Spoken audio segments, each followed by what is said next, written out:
नमस्कार दोस्तों, स्वागत है आपका आपके अपने YouTube चैनल एचआर क्लासरूम में।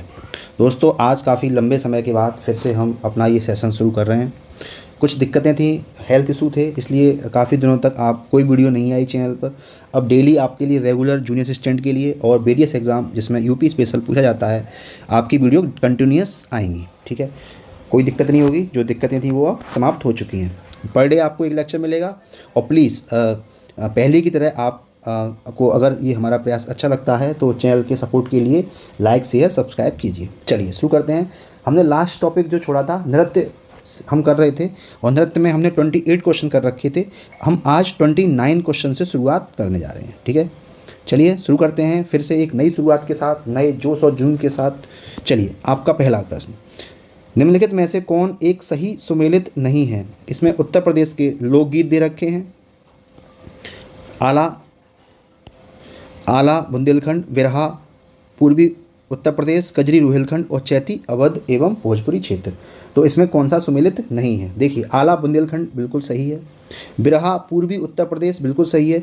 जो कजरी है, कजरी आपका लोक नृत्य, ये सुमेलित नहीं है रुहेलखंड से, और चैती भी नहीं है। ठीक है, देखिए चैती आपका रुहेलखंड में होता है। कहाँ होता है ये चैती?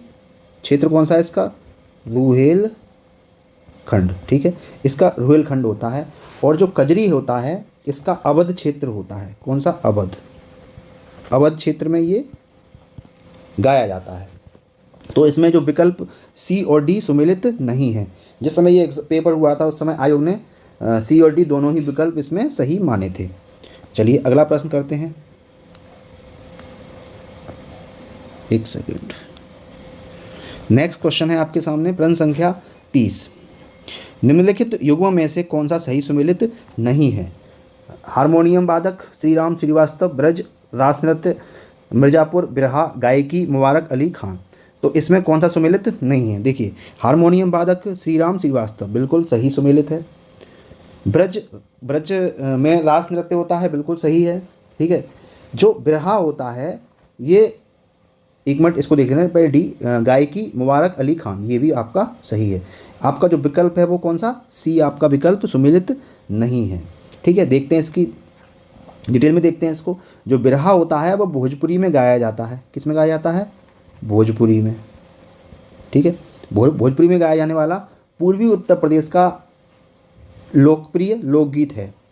भोजपुरी में गाया मतलब पूर्वी यूपी में ये गाया जाता है। ठीक है, और जो मिर्ज़ापुर में जो फेमस है वो है कजरी। कजरी लास्ट क्वेश्चन में भी ये आया था। ठीक है, अगला प्रश्न है आपके सामने 31। बताइए इसका आंसर क्या होगा?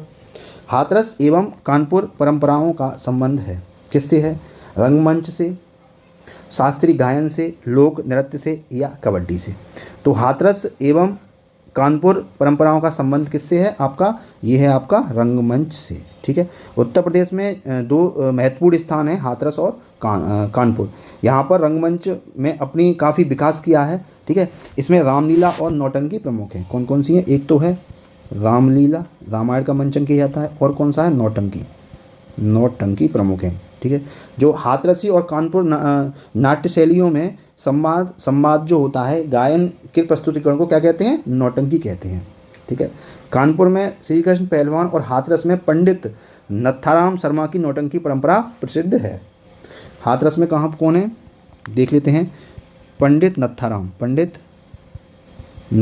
ठीक है, और कानपुर में किसकी नौटंकी प्रसिद्ध है?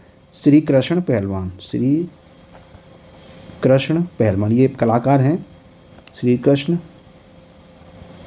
पहलवान। ठीक है, चलिए अगला प्रश्न है आपके सामने 32। उत्तर प्रदेश में होली के त्यौहार पर लठामार होली मनाई जाती है। सबको पता होगा इसका आंसर। वृंदावन में, बरसाना में, मथुरा में, या गोकुल में। तो लठामार होली मनाई जाती है कहाँ पर? आपके बरसाना में। लठामार होली का संबंध कहाँ से है? बरसाना से है। लोक कथाओं में कहा जाता है कि श्री कृष्ण अपने मित्रों के साथ एक दिन अपने गांव नंदगांव से राधा जी के गांव बरसाना गए थे। श्री कृष्ण जी का गांव का नाम कौन सा? नंदगांव। और राधा जी का गांव कौन सा? नंदगांव। तो वहाँ पर बरसाना उनका राधा जी का गांव था। वहाँ गए, और जो राधा जी की जो सहेलियाँ थीं उनको श्री कृष्ण जी को भगाने के लिए लठ को दिखाकर या लठ से भगाने का प्रयास किया था। ठीक है, तो उसी परंपरा के अनुसार यहाँ पर लठामार होली खेली जाती है।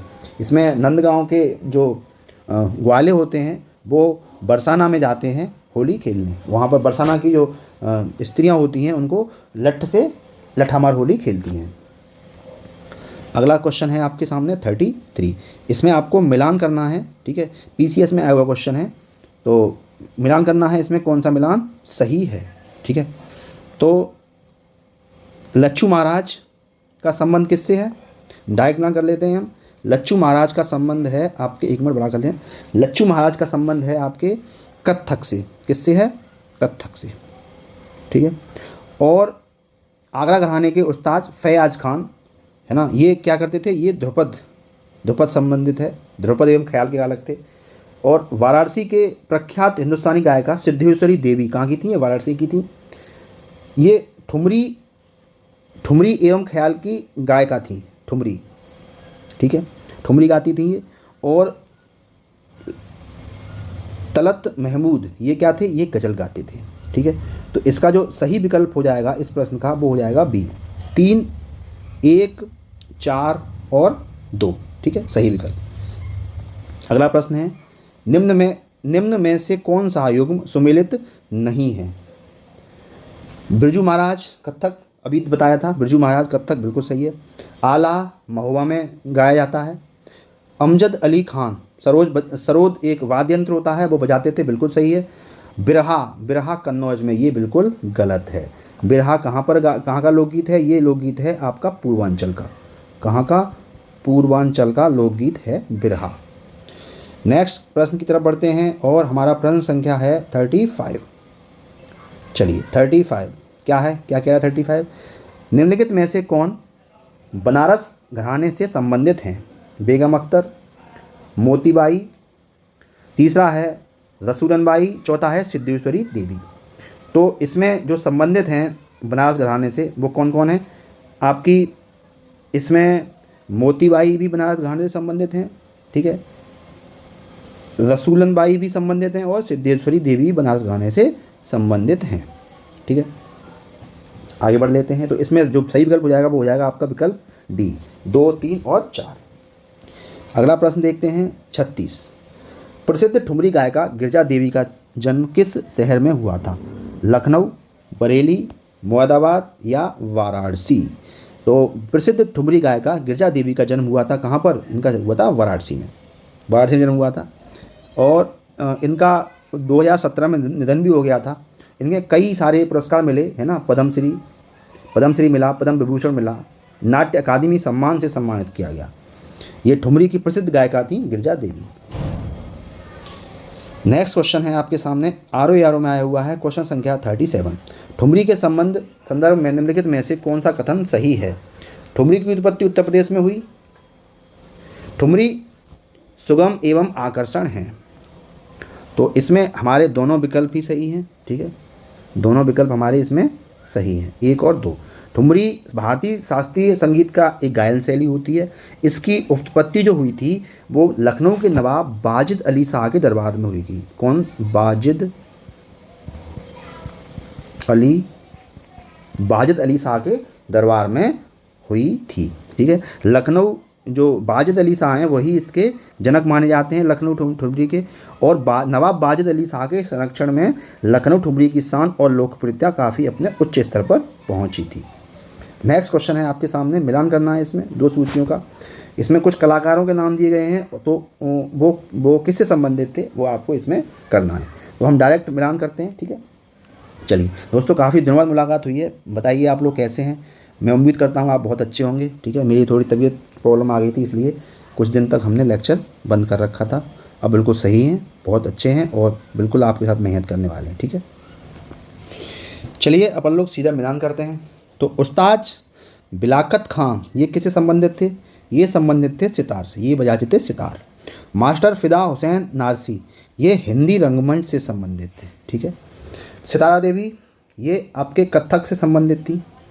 जतिन भट्टाचार्य ये सरोद एक वाद्यंत्र होता है वो बजाते थे। ठीक है, तो इसमें जो आपका विकल्प हो जाएगा वो आपका विकल्प डी हो जाएगा। नेक्स्ट क्वेश्चन है आपके सामने 39। गायक दे रखे हैं और गायन शैली दे रखी है, तो कौन सा सुमेलित नहीं है, ये आपको इसमें बताना है। ठीक है, तो राजन मिश्र ध्रुपद और टप्पा से संबंधित हैं, बिल्कुल सही है। ताज बेगम ठुमरी टप्पा से संबंधित है, ये भी बिल्कुल सही है। बड़ी मैना ठुमरी टप्पा, ये बिल्कुल गलत है। अंबाजी चतुर्वेदी ध्रुपद से संबंधित है, ये भी सही है। तो इसमें सुमेलित नहीं है, कौन सा विकल्प हो जाएगा सही इसमें? सी सुमेलित नहीं है। ठीक है, तो बड़ी मैना केवल ठुमरी गायिका थी, ना कि टप्पा गायिका। क्या थी ये? केवल ठुमरी गायिका, ठुमरी गायिका थी ये। ठीक है, बड़ी मैना BEO 2019 में आया हुआ क्वेश्चन है। चलिए आगे बढ़ देते हैं। क्वेश्चन संख्या आपके सामने है 40। निम्नलिखित में से किस स्थान को सितार और सुरबहार संगीत के इमदाद खानी घराना के लिए जाना जाता है? आगरा, लखनऊ, इटावा या वाराणसी? तो इसमें सही विकल्प है कि जाने जाते हैं इटावा। कौन सा घराना? इटावा घराना। इटावा को सितार और सुरबहार संगीत के इमदाद खानी घराना हेतु जाना जाता है। अगला प्रश्न देख लेते हैं 41। निम्नलिखित शास्त्रीय नृत्य प्रारूपों में से कौन सा उत्तर प्रदेश से संबंध है? कथक, भरतनाट्यम, ओडिसी या कुचिपुड़ी? तो सही विकल्प है इसका उत्तर प्रदेश का शास्त्रीय नृत्य कौन सा है? आपका कथक। कथक उत्तर प्रदेश का शास्त्रीय नृत्य है। ठीक है, भरतनाट्यम कहाँ का है? ये आपका तमिलनाडु का है। ठीक है, ओडिसी कहाँ का है? ये आपका उड़ीसा का है, जैसे नाम से ही आपके स्पष्ट हो रहा है। कहाँ का है? ये उड़ीसा का। ठीक है, और कुचिपुड़ी कहाँ का है? ये आपका केरल का, केरल का शास्त्रीय नृत्य है। नेक्स्ट प्रश्न है आपके सामने मेरे दोस्तों, निम्नलिखित में से किसने लखनऊ के सांस्कृतिक क्रियाकलापों में योगदान नहीं दिया था? बिंदादीन, उस्ताद दूल्हे खां, मेहंदी या इलियास खां? सही विकल्प है आपका मेहंदी। ठीक है, मेहंदी के अतिरिक्त जो भी ये सारे हैं ना, बिंदादीन, उस्ताद दूल्हे खां और इलियास, ये इन्होंने महत्वपूर्ण योगदान दिया था लखनऊ की कला संस्कृति में। ठीक है, ये क्या थे? ये नवाब वाजिद अली शाह के शासन के दौरान ये उनके दरबार में थे। ठीक है, जैसे आपके ये बिंदादीन थे, है ना, ये कथक नृत्य के आचार्य थे। किसके थे? कथक नृत्य के आचार्य थे। ठीक है, और बाकी तो ये और भी लोग उन्हीं के दरबार में थे, इलियास खां और उस्ताद दूल्हे खां। अगला 43। निम्नलिखित में से किसने शंभू महाराज को हिंदुस्तानी शास्त्रीय संगीत की शिक्षा दी? नत्थू खान, रहीमुद्दीन खान, सुजान खान या अब्दुल करीम खान? तो रहीमुद्दीन खान इसका बिल्कुल सही विकल्प है। शंभू महाराज लखनऊ घराने के कथक नृत्य कलाकार थे। इनके पिता कालका प्रसाद महाराज थे। इन्होंने रहीमुद्दीन खान से शिक्षा ली, संगीत की, शास्त्रीय संगीत की शिक्षा ली। अगला प्रश्न, ये क्वेश्चन भी ARO में आया हुआ है। ये 2000 जो निरस्त परीक्षा हुई थी, ये 2000 शायद 21-22 में हुई थी। ठीक है, तो ये भी लेटेस्ट क्वेश्चन है ना, ये 2016 का क्वेश्चन नहीं है। नहीं, ये 2016 में ही हुआ था, ये सही है। लेकिन निरस्त परीक्षा हुई है वो इसकी 2021-22 में हुई है, तो ये 2016 में आया हुआ है। ठीक है, चलिए अगला प्रश्न है आपका 44। भारत में ब्रिटिश शासनकाल में उत्तर प्रदेश के निम्नलिखित में से किस स्थान को रंग थिएटर के रूप में जाना जाता था? काशी हिंदू विश्वविद्यालय वाराणसी, प्रयागराज स्थित उच्च न्यायालय, लखनऊ का छतर मंजिल या GPO लखनऊ? तो सही विकल्प है इसका आपका GPO लखनऊ। रंग थिएटर GPO लखनऊ में स्थित है। ब्रिटिश काल में यह अंग्रेजों का मनोरंजन का केंद्र था। अंग्रेज लोग यहाँ पर मनोरंजन करते थे, जहाँ अंग्रेज अफसर और उनके परिवार अपना मनोरंजन के लिए आते थे। ठीक है, और बाद में ये क्रांतिकारियों के खिलाफ मुकदमा चलाने के लिए भी ये महत्वपूर्ण जगह थी, क्योंकि क्रांतिकारियों के हमलों से बचने के लिए, है ना, ये स्पेशल कोर्ट लगाई जाती थी। कहाँ पर? GPO लखनऊ में। ठीक है, इसे रंग थिएटर भी कहते हैं। अगला प्रश्न है 45। उत्तर प्रदेश में राष्ट्रीय कथक संस्थान स्थित है। बहुत ही अच्छा क्वेश्चन है। आगरा में, लखनऊ में, कानपुर में या वाराणसी में? तो उत्तर प्रदेश में राष्ट्रीय कथक संस्थान स्थित है आपके कहाँ पर? आपके लखनऊ में स्थित है। ठीक है, इसकी स्थापना संस्कृति विभाग के अंतर्गत की गई थी। अगला प्रश्न है आपके सामने 46। उत्तर प्रदेश की विशिष्ट नृत्य शैली कौन सी है? कथक, भरतनाट्यम, ओडिसी या कुचिपुड़ी? तो उत्तर प्रदेश की विशिष्ट नृत्य शैली कौन सी है आपकी? कथक है। ठीक है, ये कथक अवध के नवाब वाजिद अली शाह के शासनकाल में ये काफ़ी उन्होंने संरक्षण किया था कथक के कलाकारों को, तो उनके टाइम पर ये काफ़ी फली फूली। ठीक है, ओडिसी उड़ीसा का है ना। कुचिपुड़ी का संबंध कहाँ से है? ये इसका संबंध है आपका आंध्र प्रदेश से। ठीक है, और भरतनाट्यम का तो मैं बता ही दिया है, कहाँ का है ये? भरतनाट्यम का आपका संबंध है तमिलनाडु से, तमिलनाडु। कुचिपुड़ी आंध्र प्रदेश, ओडिसी उड़ीसा। नेक्स्ट है आपके सामने 47, उत्तर मध्य क्षेत्र सांस्कृतिक केंद्र स्थित है दिल्ली, इलाहाबाद, लखनऊ या वाराणसी में। तो उत्तर मध्य से क्षेत्र सांस्कृतिक केंद्र स्थित है कहाँ पर? ये आपका इलाहाबाद में स्थित है। इसकी स्थापना हुई थी 1986 में। ठीक है, अगला है आपके सामने 48 क्वेश्चन। देखते हैं इसका आंसर क्या है। उत्तर प्रदेश में उत्तर केंद्रीय क्षेत्र सांस्कृतिक केंद्र स्थित स्थापित है आगरा में, वाराणसी में, इलाहाबाद में या बरेली में। तो सही विकल्प है, अभी लास्ट क्वेश्चन आया था, ये कहाँ पर है आपका? इलाहाबाद में। देखिए यही क्वेश्चन था, है ना। इसकी स्थापना कब हुई थी? इसकी स्थापना हुई थी 1986 में। अगला प्रश्न है दोस्तों, उत्तर मध्य क्षेत्रीय सांस्कृतिक केंद्र स्थित है इलाहाबाद में, वाराणसी में। ये सेम क्वेश्चन है। उत्तर मध्य क्षेत्र सांस्कृतिक केंद्र स्थित कहाँ पर है? इलाहाबाद में। स्थापना कब हुई थी? 1986 में। अब तो याद हो गया होगा आपको। आज का अंतिम प्रश्न है आपके सामने, उत्तर प्रदेश का गुरु पूर्णिमा पर्व समर्पित है किस ऋषि को है? व्यास को, वशिष्ठ को, वाल्मीकि को या भृगु को? तो उत्तर प्रदेश का गुरु पूर्णिमा पर्व है वो समर्पित है किसको? व्यास ऋषि को। ठीक है, उत्तर प्रदेश का गुरु पूर्णिमा हिंदुओं और बौद्धों दोनों के लिए महत्वपूर्ण है। यह पर्व हिंदू कैलेंडर के अनुसार आषाढ़ महीने में पूर्णिमा के दिन मनाया जाता है।